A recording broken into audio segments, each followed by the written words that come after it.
Essex police have been accused of an appalling attack on free speech after launching an investigation into a Telegraph journalist. Yes, officers are looking into Allison Pearson for allegedly stirring up racial hatred in a social media post last year.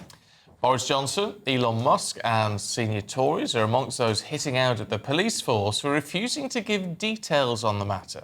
Well, the British journalist was left in the dark about which post on X was being investigated, as well as who made the complaint against her. Let's talk to the deputy editor of Spiked Online, Fraser Myers. Morning to you. Good morning. Look, it's worth pointing out that this happened more than a year ago now.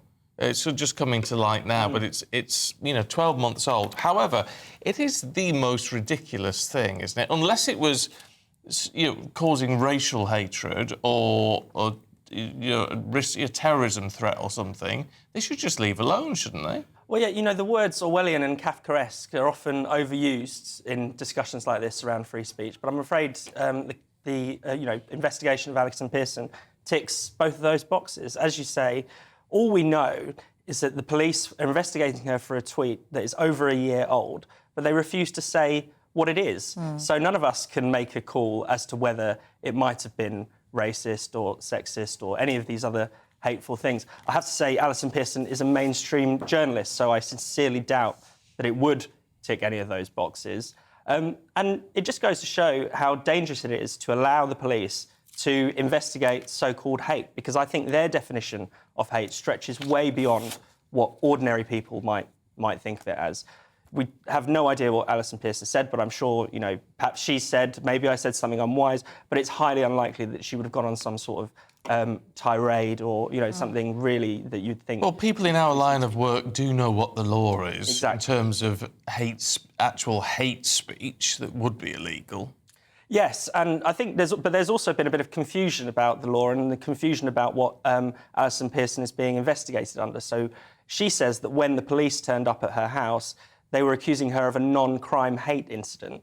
Now, this... What on earth is that? Well, this is where Orwell comes in. So we have the Kafkaesque element, that we don't know what the charge is. That's out of Kafka's The Trial. And now we have this non-crime hate incident, which is it makes no sense. It's a policing tool where basically someone can accuse you of something hateful. Again, you don't have to know what you've said. They don't even have to challenge the accusation, and it will be logged against your name. It will go against your employment records. It can completely mess up, your life if you want to work in a school or whatever it might be. There's no way of you even knowing necessarily that someone's logged it. It's only a courtesy for the police to come round and say that this has happened. The police are logging these all the time. Actually, the Telegraph's got a good feature on some of the recent examples. An ex-copper was logged with one because he said he identifies as a fish, respect my, mammal pronouns. Often it's people making jokes, people making snide remarks, and this then suddenly becomes into a police matter. But in a strange way, because it's not a crime, you can't really defend yourself against it either. But if it's not a crime, why are the police getting involved? Well, the police argument is that they think these things might escalate into a crime. But as we've seen over the years, with hundreds of thousands of these incidents being logged, actually, I haven't seen a single example where the police have got it right and where the police have, identified a case of, someone who is genuinely liable to then go and commit, say, a racist attack. It is just a tool for policing speech. It is Orwellian, and it shouldn't be happening in a free society. Well, let's listen to a clip of Alison Pearson last night. Well, I said to them, how would I defend myself if I don't know any of the relevant details? And they looked a bit, again, a bit confused. I think they may have been on a sort of bacon roll run when they were told to come up. But it was, I'll tell you now, Joe, it was shocking. It was upsetting. I'm a law-abiding person. Nobody likes to... I respect the police. I want to trust and respect the police. This seemed to me a completely mad overreaction. All right, let's just tell you what Essex Police have said in response to all of this. They say the report relates to a social media post subsequently removed. An investigation is being carried out under Section 17 of the Public Order Act. As part of that investigation, officers attended an address on Sunday, November the 10th, to invite a woman to attend a voluntary interview on the matter. I mean, it really is thought police, which is frankly terrifying. It is, and it will have a chilling effect on what people can say, because you're going to be thinking, you know, when you're tweeting, you should be tweeting freely. You're going to be thinking, are the police looking over my shoulder? And you would think that the police would have a bit of nous to not come after journalists. But clearly they feel that, you know, they are in charge, that it's their job now, presumably, to edit the news. This is something out of an authoritarian society. And it's really important to stress that this is happening on a much larger scale. This is not just Alison Pearson it's happening to. In this country, 9 people are arrested every single day for what they post online. In 2015 and 2016, we arrested more people in the UK for speech offences than were arrested during the entire first Red Scare in America. This attack on free speech is widespread.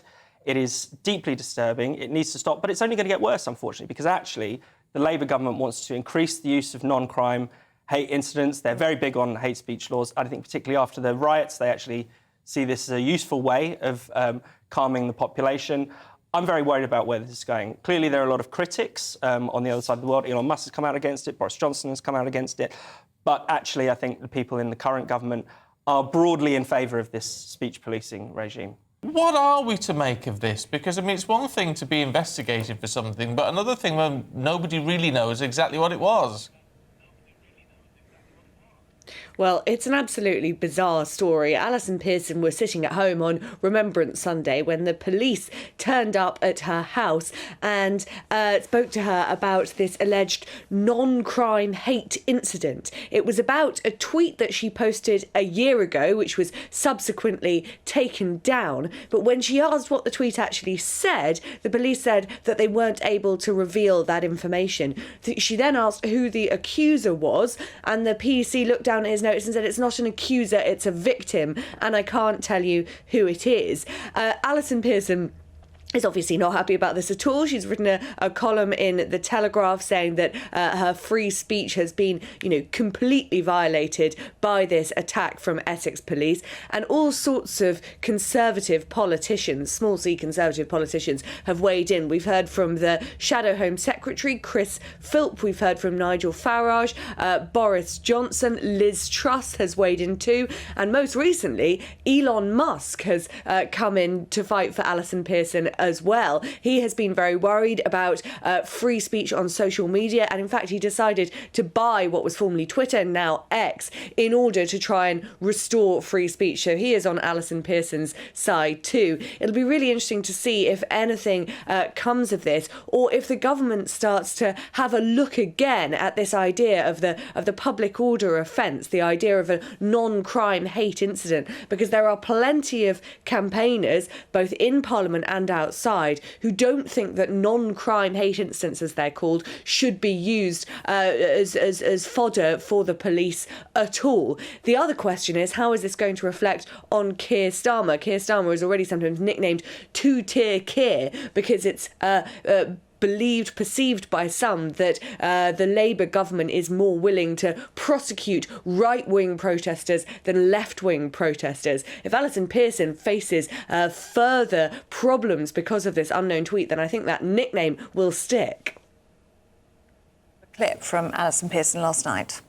I'm not ashamed that people come to my house with a really crazy overreaction to something that should just be let go. It's trying to shape the morality of the population, right? It's thought control.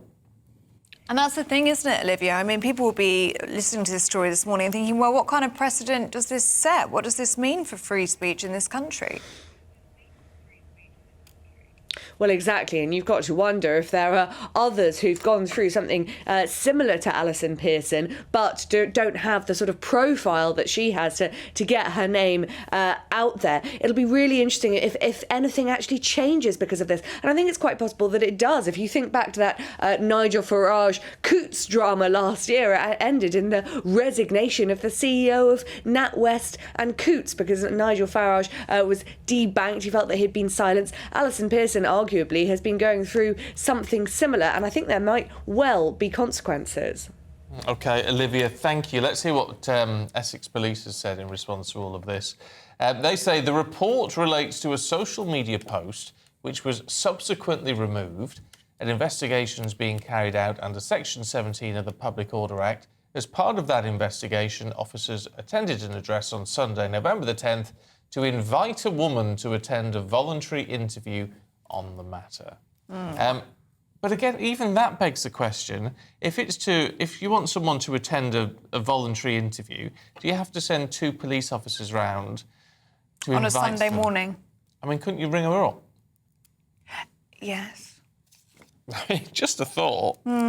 Just a thought. But look, I mean, maybe the police are right to investigate something if it was really vitriolic, but we don't know that it was vitriolic and they haven't told her what was in the tweet.